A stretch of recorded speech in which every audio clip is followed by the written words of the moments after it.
तमाम बातों के बावजूद मेरी प्रधानमंत्री नरेंद्र मोदी से बहुत अच्छी बनती है। आप जानते हैं वो कुछ महीने पहले यहां आए थे और हमारी बातचीत बहुत अच्छी रही। ये कहना है डोनाल्ड ट्रंप का।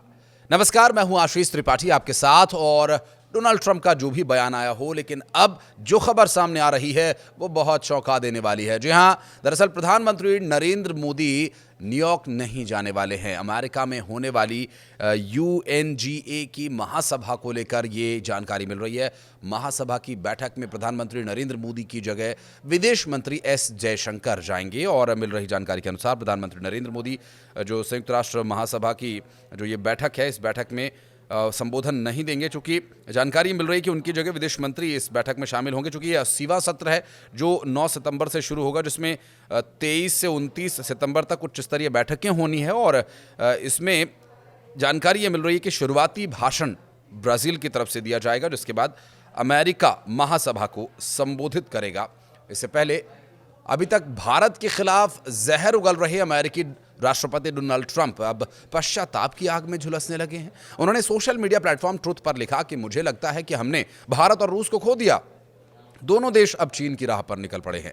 ट्रंप का यह बयान काफी कुछ बयां करता है। उनकी बातों से साफ दिख रहा है कि भारत को खोने का डर उन्हें अब सताने लगा है। आखिर ये नौबत क्यों आई और ट्रंप को ऐसा क्यों लग रहा है कि भारत उनसे दूर जा रहा है? हाल के प्रधानमंत्री नरेंद्र मोदी के निर्णय के बाद ये बात और भी पुख्ता हो जाती है। ट्रंप की इस विडंबना से पहले ये बात करते हैं कि कैसे उन्होंने खुद भारत के रास्ते में कांटे बिछाए और उसी रास्ते पर अब भारत को भी चलना पड़ रहा है। भारत इस तरह की प्रतिक्रिया देने को मजबूर है, उसे रास्ता बदलने पर मजबूर किया गया। जनवरी से पहले की बात करें तो भारत और खुद प्रधानमंत्री नरेंद्र मोदी ने ट्रंप का सपोर्ट किया। चुनाव के दौरान भारत में कई जगहों पर लोगों ने हवन यज्ञ किए। उम्मीद थी कि ट्रंप की जीत के बाद भारत के लिए अमेरिका के रिश्ते और बेहतर मजबूत प्रगाढ़ होंगे, लेकिन 20 जनवरी को राष्ट्रपति पद संभालने के तत्काल बाद उन्होंने भारत के खिलाफ जहर उगलना शुरू कर दिया। नौबत यहां तक आ गई कि पूरी दुनिया को छोड़ सिर्फ भारत पर ही 50% का टैरिफ अमेरिका ने लगाया। अमेरिका ने पहले भारत पर 25% का टैरिफ लगाने की बात कही और फिर 7 अगस्त को इसे लागू भी कर दिया। इस दौरान दोनों देशों के बीच जारी ट्रेड डील को भी बेवजह ही शर्तें लगाकर जानबूझकर अटकाया गया। अमेरिका को अच्छी तरह से पता था कि भारत उसके डेयरी प्रोडक्ट्स को कभी स्वीकार नहीं करेगा। बावजूद इसके वो इस बात पर अटके रहे कि जब तक भारत इसे स्वीकार नहीं करेगा उससे ट्रेड डील नहीं की जाएगी। इस तरह की डील को बीच में ही अटकाकर 7 अगस्त से 25% टैरिफ लगा दिया गया। और इसके बाद ट्रंप का मन नहीं भरा। इतना ही नहीं, रूस का साथ देने का भी आरोप लगाते रहे। 27 अगस्त से 25% टैरिफ और माफ कीजिएगा 7 अगस्त से 25% टैरिफ और लगा दिया गया। ये किसी भी देश पर लगे टैरिफ से कहीं ज़्यादा था। अब जबकि अमेरिका, खासकर ट्रंप ने भारत के साथ कोई मुरव्वत नहीं बरती और उस पर बेवजह टैरिफ लगा दिया, तो भारत को अपने विकल्प तलाशने के अलावा कोई चारा नहीं बचा। ऐसे में भारत 2 बड़े संगठनों का जहां हिस्सा है, जिसमें अमेरिका शामिल नहीं है, और इन दोनों ही संगठनों में रूस और चीन दोनों शामिल हैं। इससे पहले 2025 की शुरुआत से ही चीन ने भारत को कई जरूरी केमिकल्स और कच्चे माल की आपूर्ति को रोक दिया था। तब उसे अमेरिका से उम्मीद थी और अमेरिका से भी परेशानी आने पर भारत को मजबूरन वापस चीन की तरफ जाना पड़ा। और डोनाल्ड ट्रंप का सबसे जो बड़ा झटका यदि उन्हें माना जाए तो चीन ने भारत को वापस रेयर अर्थ और अन्य ज़रूरी उपकरणों और केमिकल्स की सप्लाई शुरू कर दी। और भारत ने भी दुनिया की दूसरी सबसे बड़ी अर्थव्यवस्था के साथ तालमेल बिठाने का काम शुरू कर दिया है। और शायद वक्त के तकाजे को देखा जाए तो यही मुनासिब है। और यही वजह है कि प्रधानमंत्री नरेंद्र मोदी ने 5 साल बाद चीन का दौरा किया और हाल ही में संपन्न SCO यानी शंघाई सहयोग संगठन के सम्मेलन में प्रधानमंत्री नरेंद्र मोदी ने हिस्सा लिया। और वहां उनका जलवा अलग ही था। और इस सम्मेलन में रूस भी शामिल था। समिट के बाद एक साझा पत्र भी जारी किया गया, जिसमें सदस्य देशों के बीच स्थानीय मुद्रा में कारोबार करने और डॉलर से दूरी बनाने पर भी सहमति बनी। चीन में हुई SCO समिट से पहले ब्राजील में ब्रिक्स सम्मेलन के दौरान भी जब जिनपिंग, मोदी और पुतिन एक मंच पर आए थे, तब भी ट्रंप को मिर्ची लगी थी। उन्होंने खुले मंच से कहा था कि अगर इन दोनों देशों ने डॉलर को कमज़ोर करने की कोशिश की तो 100% टैरिफ लगाया जाएगा। अब जबकि भारत ने बिना कोई प्रतिक्रिया दिए ही रूस और चीन के साथ अपने संबंधों को संतुलित करने का काम शुरू कर दिया है, तो ट्रंप को लगा कि शायद भारत उससे अब दूर जा रहा है।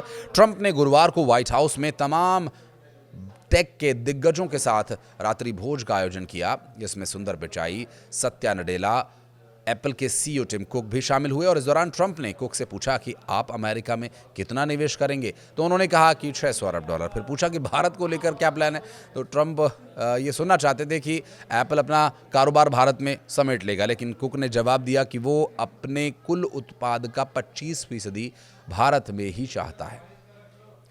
ये एक तरह से ट्रंप के लिए एक बहुत बड़ा झटका था और भारत के साथ अमेरिकी कंपनीज के जुड़ने की मजबूरी भी। दरअसल ट्रंप ने हाल ही में अपने सोशल मीडिया प्लेटफॉर्म ट्रुथ पर लिखा था कि लगता है कि हमने भारत और रूस को चीन के हाथों खो दिया, उन्हें एक साथ लंबा और खुशहाल भविष्य मिले। इस पोस्ट में उन्होंने मोदी, रूसी राष्ट्रपति व्लादिमीर पुतिन और चीनी नेता शी जिनपिंग की एक पुरानी तस्वीर भी साझा की। ये पोस्ट तब आया जब हाल ही में चीन के तियानजिन शहर में शंघाई सहयोग संगठन समिट में पीएम मोदी पहुंचे थे, शी जिनपिंग पहुंचे थे। पीएम मोदी की मुलाकात पुतिन से हुई और दुनिया का ध्यान इन तस्वीरों ने खींचा। भारत इन सब के बीच भी अपने स्टैंड पर बहुत अडिग है, क्लियर है, किसी नेता के बयानों से प्रभावित हुए बिना अपना काम कर रहा है। इसकी एक बानगी है कि आगामी ब्रिक्स सम्मेलन में भारत अभी अपनी तरफ से कोई ऐसा संकेत नहीं देना चाहता कि वो अपने इस रणनीतिक साझेदार देश के साथ द्विपक्षीय संबंधों को लेकर उदासीन हो गया है।